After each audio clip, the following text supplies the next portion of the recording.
ہمارے ملک ہندوستان میں جب آزادی کی بات کی جاتی ہے تو 1857 سے پہلے کے واقعات کو تو اکثر بیان کیا جاتا ہے کہ کن کن لوگوں نے اس ملک کے لیے قربانی دی، اس وطن کے لیے قربانی دی۔ لیکن آپ کو پتا ہوگا کہ 1857 میں انگریز اس ملک میں نہیں آئے تھے، اس سے پہلے انگریز اس ملک میں داخل ہو چکے تھے۔ گجرات کے راستے سے جب وہ ہندوستان میں داخل ہوئے تو ان کا مقصد تھا تجارت کرنا، لیکن جب یہاں اس ملک میں آ کر بہت سارے ہیرے، بہت سارے جواہرات، بہت سارے سونے، بہت سارے چاندیوں کو دیکھا، یہاں کی دولتوں کو دیکھا تو ان کی نیت بگڑ گئی، اس لیے کہ ویسے بھی گورے کی نیت کبھی ٹھیک ہوئی نہیں۔ انہوں نے وہاں کے راجا کو خبر دی کہ اس ملک میں بہت ساری دولتیں ہیں جس سے ہمارا انگریز مالا مال ہو سکتا ہے، تو کہا کہ تم کوئی سازشیں کرو جس سے اس ملک کے حالات خراب ہو جائے، اس ملک کا ماحول خراب ہو جائے۔ تو وہاں کے راجا کے حکم پر انہوں نے کیا کیا کہ یہاں کے ایک راج کے دوسرے راج کے راجاؤں کے درمیان جھگڑا لگا دیا۔ بہار کا راجا الگ تھا، بنگال کا راجا الگ تھا، مہاراشٹر کا راجا الگ تھا، گجرات کا راجا الگ تھا، ہر راجیہ کا راجا الگ تھا۔ یہ لوگ جب آپس میں جھگڑنے لگے، یہ لوگ جب آپس میں لڑنے لگے تو انہوں نے سوچا کہ اب موقع ہے، جب اب لوگ آپس میں لڑ رہے ہیں تو ان کے لڑائی کے درمیان ہم اپنا پاؤں اور مضبوطی سے جما سکتے ہیں۔ انہوں نے تجارت کے بہانے سے انگلینڈ سے ہتھیاروں سے بھرا ہوا کئی جہاز منگوایا۔ لوگ یہ سمجھنے لگے یہ جہاز جو آ رہے ہیں یہ تجارت کا سامان لے کے آ رہے ہیں، لیکن حقیقت میں تجارت کے بہانے اس میں لڑنے کے ہتھیار موجود تھے۔ انگریز نے جب یہ ہتھیاروں سے بھرا جہاز ہندوستان کے سرزمین میں منگوایا تو سب سے پہلے انہوں نے بنگال کی سرزمین میں حملہ کیا۔ بنگال کی سرزمین میں حملہ انہوں نے جب کیا تو سراج الدولہ مارے گئے، اور سراج الدولہ سے جب جنگ ہو رہی تھی تو اسی درمیان 2 لاکھ علماء کرام نے اس ملک کے لیے اپنی جان دے دی، اس ملک کے لیے قربانی دے دی۔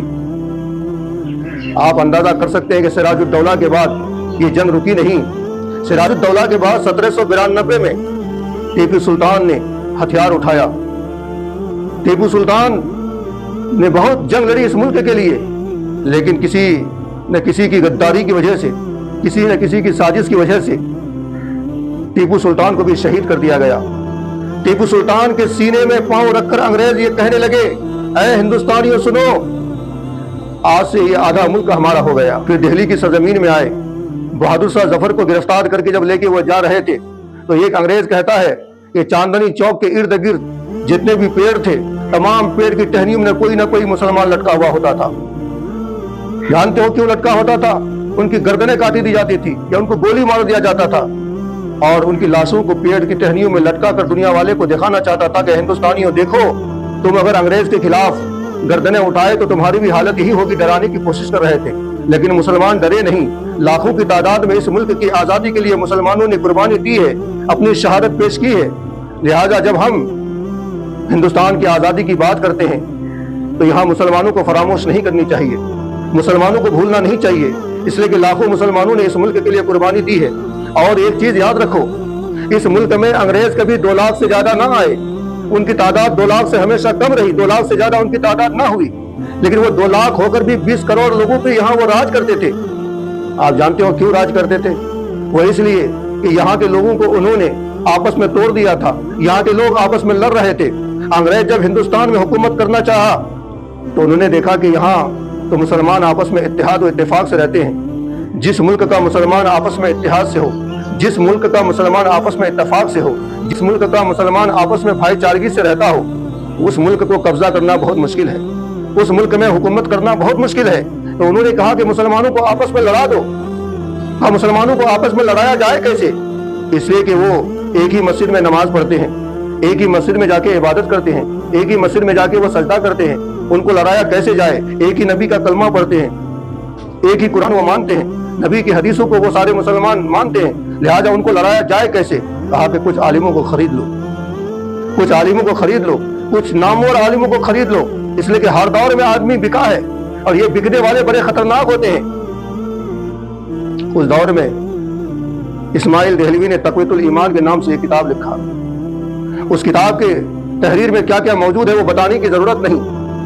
اگر کوئی کلمہ پڑھنے والا آدمی، لا الہ الا اللہ محمد رسول اللہ کہنے والا آدمی یہ کہے کسی کو، جیسے میری آنکھ ویسے نبی کی آنکھ، جیسے میری زبان ویسے نبی کی زبان، جیسے ہم چلتے تھے ویسے نبی چلتے تھے، جیسے ہم کھاتے تھے ویسے نبی کھاتے تھے، تو ہم میں نبی میں کیا فرق ہوا؟ हमें नबी में क्या फर्क हुआ? हाँ, बस इतना याद रखो, जिस तरह हम बड़े भाई की इज्जत करते हैं, बड़े भाई की ताज़ीम करते हैं, वैसे बड़े भाई की इज्जत और ताज़ीम करो। नबी को बड़ा भाई समझकर उनकी इज्जत और ताज़ीम करो। क्या कभी किसी साहबी ने ऐसी बात कही थी तो बताओ मुझे।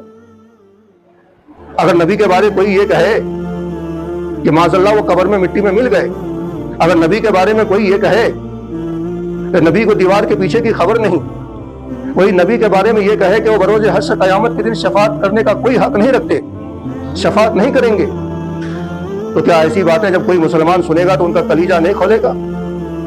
अगर कोई मुसलमान को ऐसी बात कहे तो क्या आपस में नाइत्तफाकी नहीं होगी, आपस में झगड़ा नहीं होगा? तो बस ऐसी बातें मुसलमानों के घर घर तक जब पहुंचाई गई तो हिंदुस्तान में मुसलमान आपस में लड़ने लगे, मुसलमान के अंदर फिरका बंदी होने लगी। जब मुसलमानों के अंदर फिरका बंदी होने लगी तो अंग्रेज आपस में मुस्कुराने लगे कि देखो अब इस मुल्क में हुकूमत करना आसान है, इसलिए कि जब तक मुसलमान आपस में इत्तेहाद से रहे उस मुल्क में पांव जमाना मुश्किल है। जब मुसलमान आपस में लड़ने लगे, झगड़ने लगे तो समझ लो कि वहां हुकूमत करना आसान हो जाता है। तो उस दौर में एक मर्द मुजाहिद जिसको दुनिया फजल हक खैराबादी के नाम से जानती है, सरजमीन हिंदुस्तान में इनके दो कारनामे बड़े मशहूर हैं। इन्होंने तो ऐसे काम किए हैं कि कयामत तक इसे भुलाया नहीं जा सकता। फजल हक खैराबादी दिल्ली के जामे मस्जिद में बड़े बड़े उलमाओं की मीटिंग रखी। बड़े बड़े उलमाओं की मीटिंग के दरमियान ये फैसला हुआ कि तक़वीतुल ईमान जो किताब इस्माइल देहलवी ने लिखी है उसे बुलाया जाए। इस्माइल देहलवी को बुलाया गया और पूछा गया कि तुमने नबी के बारे में इतनी गुस्ताखाना अल्फाज जो लिखी है उससे रुजू करते हो और इस किताब को जलाते हो या नहीं जलाते हो? अगर नहीं जलाते हो, इस बात से रुजू नहीं करते हो तो मुझसे मुनाजरा करने के लिए तैयार हो जाओ। तमाम उलमा ने बायकाट की, फिर भी इस्माइल देहलवी ना माना, इसलिए कि किसी के पीछे अगर कोई बड़ी ताकत हो वो किसी से डरता नहीं है। उसके पीछे बड़ी ताकत वो अंग्रेज की ताकत थी।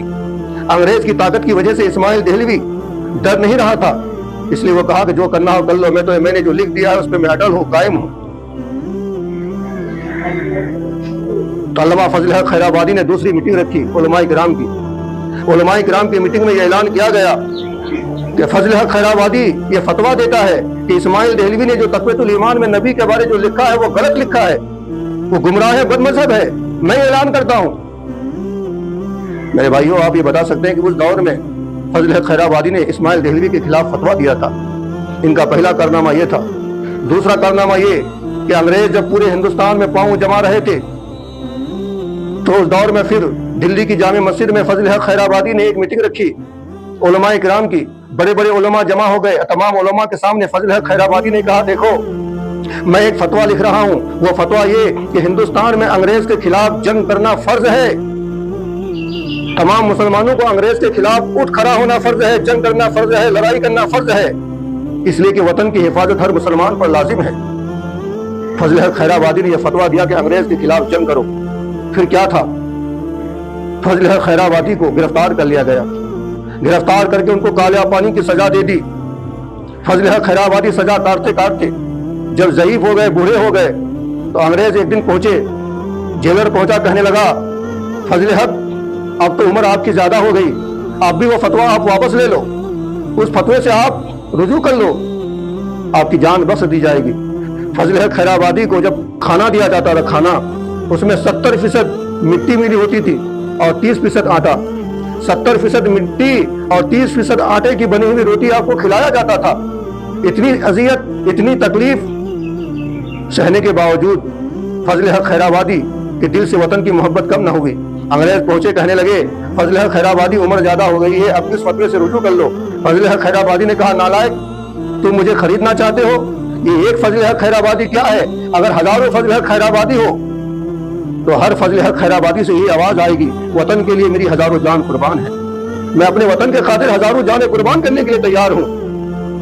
मेरे भाई, फजल हक खैराबादी ने वतन की मोहब्बत में अपनी जान दे दी। मैं दुनिया के लोगों से पूछना चाहूंगा, क्या मुसलमान ने इस वतन के लिए, इस मुसलमान ने इस मुल्क के लिए कुर्बानी नहीं दी है? मुसलमान ने इस मुल्क के लिए अपनी जान नहीं दी है? क्या मुसलमान ने इस मुल्क के लिए खून नहीं बहाया है? क्या मुसलमानों ने इस मुल्क के लिए अपने बीवी बच्चों को कुर्बान नहीं किया है? अगर किया है तो फिर आप ये क्यों कहते हो कि मुसलमान गद्दार है?